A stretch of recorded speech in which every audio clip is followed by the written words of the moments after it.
Now let's turn to the Middle East and that war between Israel and Hamas, a horrific conflict that began last Saturday with a series of attacks by Hamas on communities in southern Israel. Attacks that we now know killed at least 1,300 people, with 150 taken hostage by Hamas.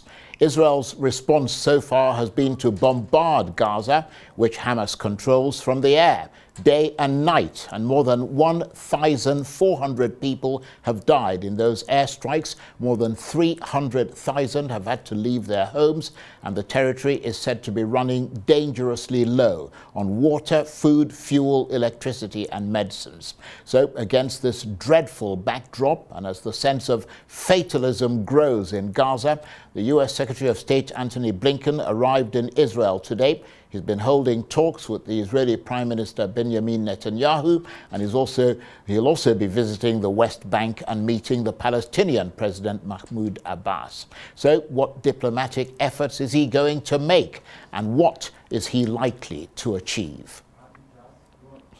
Well, for more on this, I'm joined now on the line from Birmingham in the UK by the chair of the Palestine Solidarity Campaign, Professor Kamel Hawwash. Thank you very much indeed for joining us. Is there a growing sense of fatalism in Gaza amongst people like yourself and amongst people there as those deadly Israeli airstrikes continue? Thank you for hosting me. This is not the first time that Israel has bombed Gaza.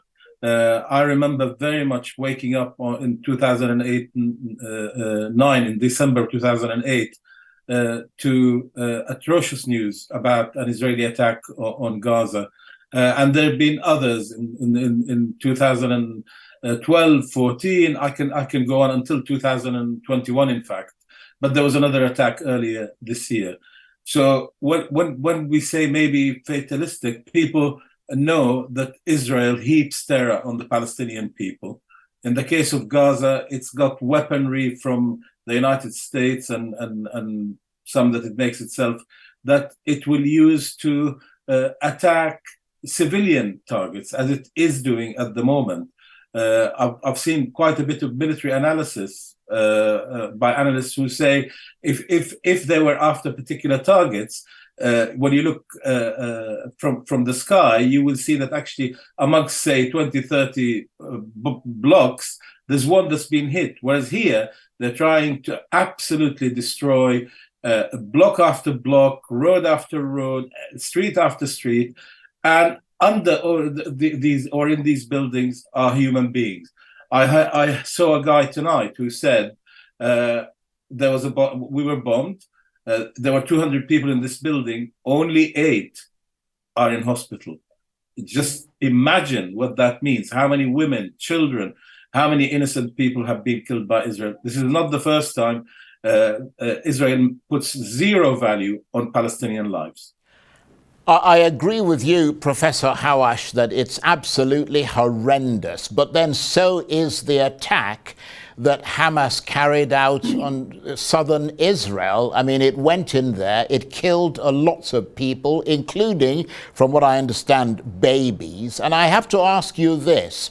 Is there any other way for Israel to deal with Hamas than by force? Because from all accounts, Hamas doesn't want peace with Israel. They don't want to negotiate with Israel. The only thing they seem to want, and which they have said over and over again, is the extinction of Israel.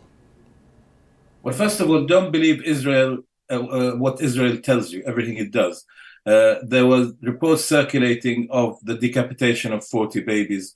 That turned out to be a complete lie. In fact, even the White House, because President Biden repeated that lie, not knowing that it was a lie, they wrote back from that. So first of all, don't believe everything. I'm not making any excuses for the attacks that happened on Saturday, but let's please be aware that Israel lies big time. The biggest lie was that Palestine was a land without a people for a people without a land. So let's establish that.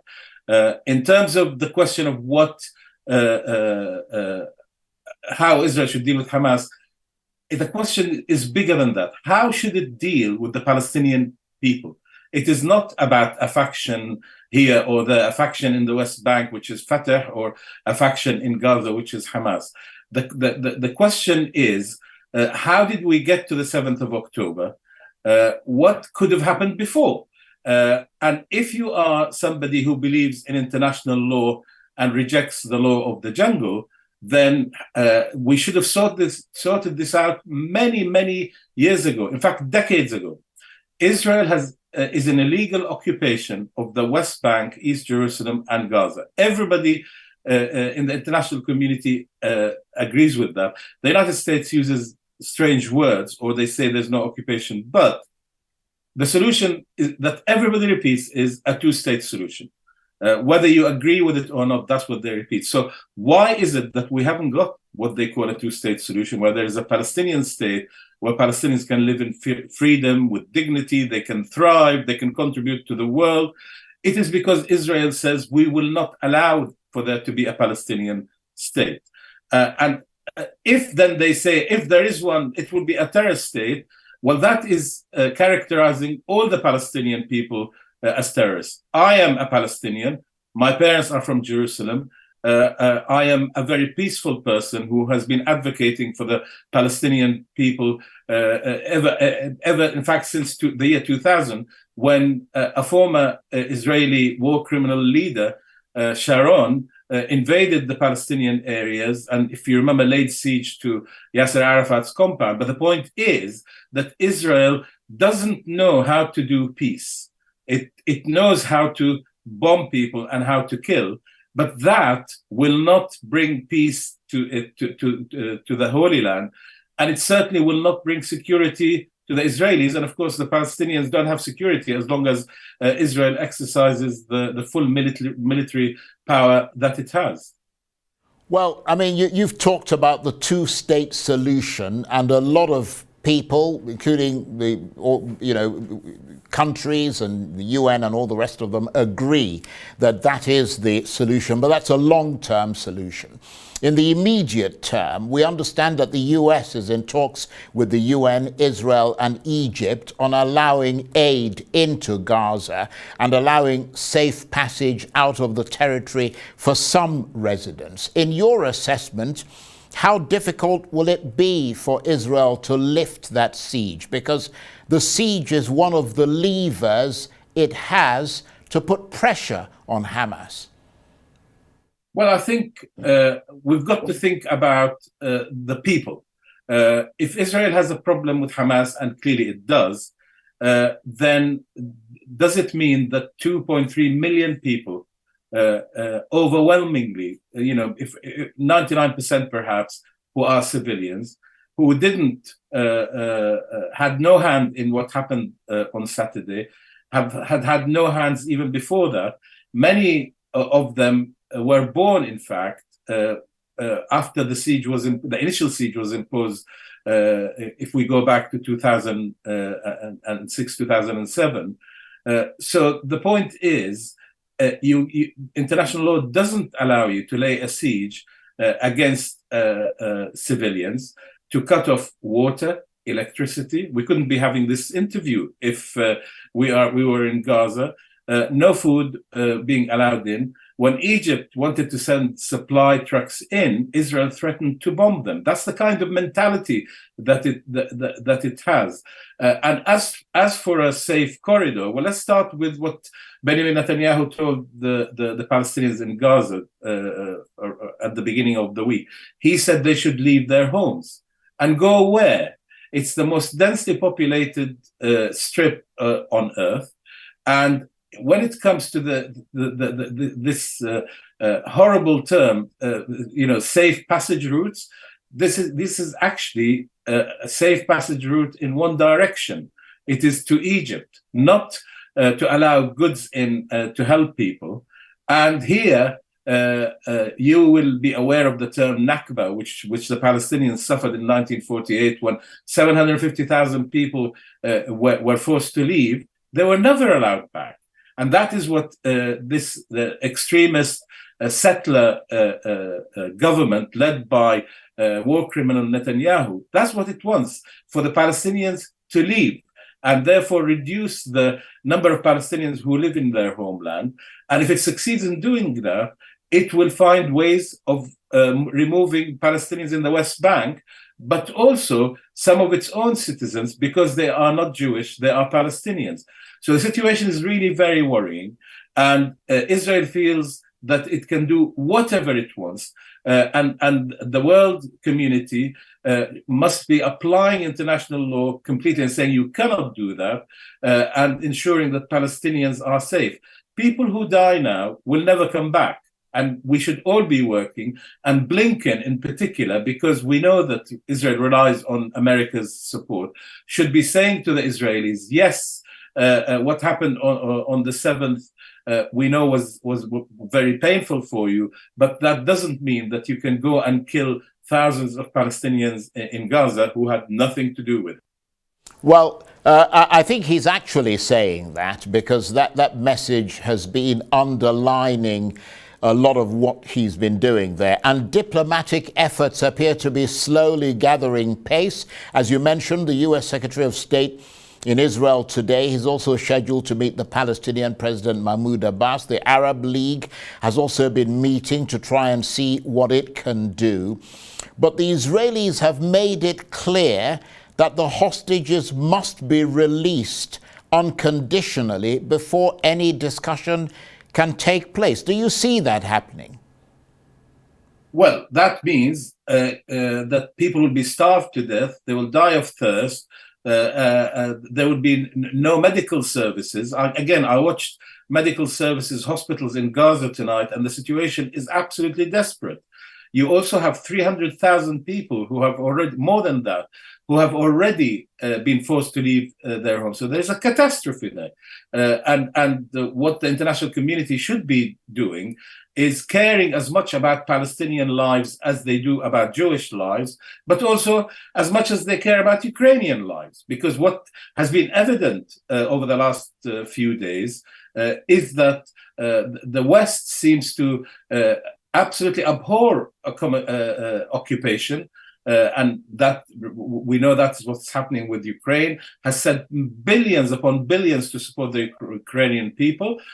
So they are an occupied people. But here it is supporting the occupier. We mustn't lose sight of that. This is the most unjust way to deal with two very similar situations in terms of an occupied people. You cannot, on the one hand, support the occupied people of the Ukraine, but then support Israel to Professor Hawwash, I'm sorry to interrupt you, but I asked you a question whether or not you think that the Israelis are saying that the hostages must be released. Everybody will agree that you don't take hostages, women, children, and sort of just abduct them and then not and expect the attacks to go away. I mean, would you support the release of those hostages? Israel has said that that's the condition for starting any other talks. Well, first of all, I am here in the UK. We are the Palestine Solidarity Campaign. We stand in solidarity with the Palestinian people. It's not for me to decide what Palestinians should do in the way. However, I certainly think that the hostages, particularly the women and children, the women and children should be released. Many of the hostages are military people. So let's not try and say that they are all civilians. They are not all civilians. And if even Netanyahu called this a war, and if you like, Israel holds prisoners of war in their prisons. And at this stage, there are hostages, prisoners of war, call them whatever you wish, in Gaza. I don't want to see anyone die in this conflict. And this is why I'm saying, even if the release of hostages is delayed, and we initially get a ceasefire, we get supplies to help the people of Gaza, the devastation is just unbelievable. And so our first attention must be drawn towards helping the Palestinian people. The people in Gaza have been under siege since 2007, and the siege keeps getting tightened. Israel even had a policy and I'm not sure that it stopped it, of counting the calories that would keep people in Gaza alive and deciding on the basis of that, and that was admitted by the Ministry of Defense, and then allowing enough food to enter for that to be the case. They control the electricity. They've cut off the electricity supply now. And I'm really worried about hospitals. So yes, we want to see, first of all, a ceasefire. Let the various parties then engage about the release of the prisoners, but to just accept that Israel, oh, no, it must continue to kill and maim for now, I do not accept that. Okay, on that note, I want to thank you very much indeed. We deeply appreciate your taking the time to talk to us. Professor Kamel Hawwash is chair of the Palestine Solidarity Campaign, and he was talking to me there on the line from Birmingham in the UK.